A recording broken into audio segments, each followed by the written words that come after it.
Welcome to The Explainer. Today, we're going to tackle one of the oldest and, frankly, most difficult questions in human history. Why is there so much pain in the world? We're going to walk through a specific theological framework that offers a pretty challenging and profound answer. Okay, so here's how we're going to break this down. First, we'll set the stage and really frame the problem. Then we're going to define this core concept that's at the heart of the whole answer.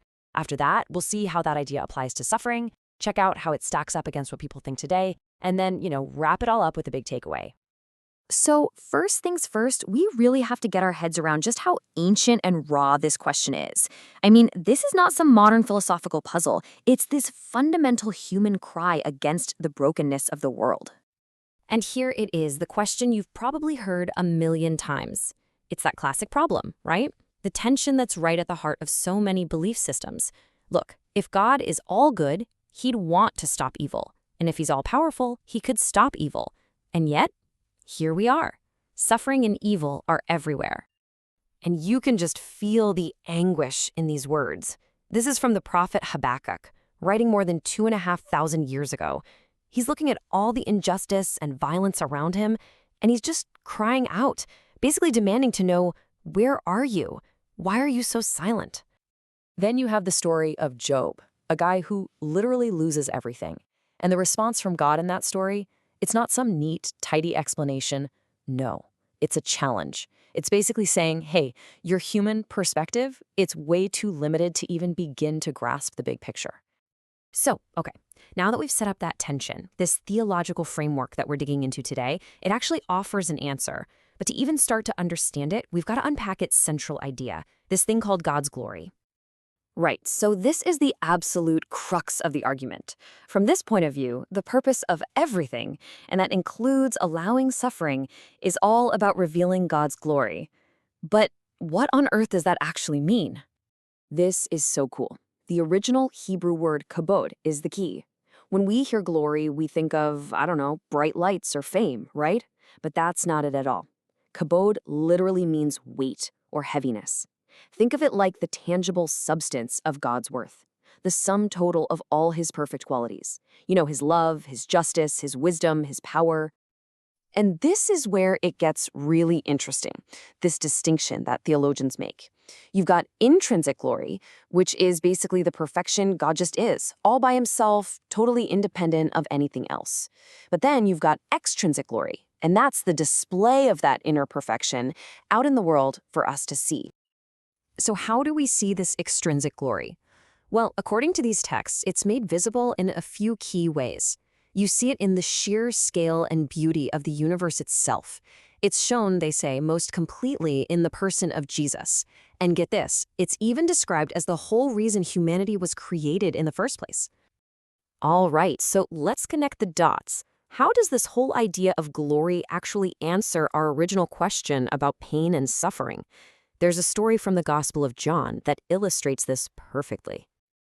Okay, so the disciples see a man who was born blind, and their immediate reaction, and you can probably relate to this, is to find someone to blame. They're like, who sinned? Was it him, his parents?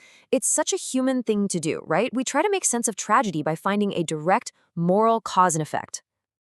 And wow, this response just completely flips the script. Jesus' reply basically reframes the entire situation. The blindness, he says, it isn't about punishment at all. It's about purpose. It has now become the perfect context, the stage for the work of God, his glory to be put on display. You see, so this framework completely changes the lens through which you view suffering.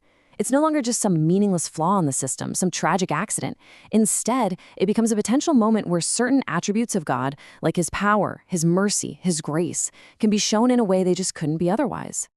Okay, so that's the theological argument. But how does that really square with what people actually believe today? Let's take a look at some recent data and get a feel for the modern mindset on all this. So, according to a Pew Research survey, people's views are, they're complicated. You can see that most people point the finger at human actions, or just plain old random chance. But look at this. Over half of believers, 56%, also see suffering as part of some bigger divine plan, even if it's a total mystery to them. And this right here is a massive shift. Only 4%, just 4% of Americans believe that most suffering is a direct punishment from God. That is a huge move away from that who sinned mentality we saw with the disciples just a minute ago. Now, this is fascinating. Check out this disconnect. A huge majority, 86% of Americans, believe life has a purpose, but only 18% define that purpose in explicitly religious terms, like serving God. So what that suggests is that while pretty much everyone is looking for meaning, they're often looking for it somewhere other than a traditional religious framework.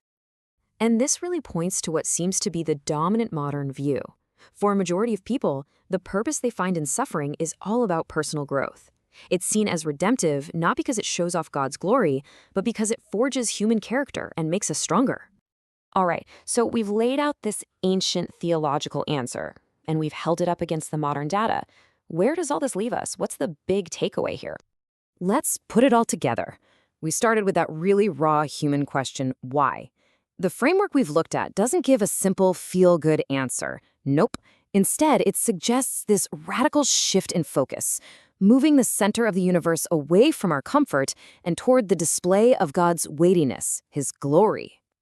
And that really leaves us with our final thought, doesn't it? Does this framework actually answer the question of suffering, or does it ask us to change the question entirely? Maybe the point isn't to solve the problem of pain in a way that satisfies all our questions.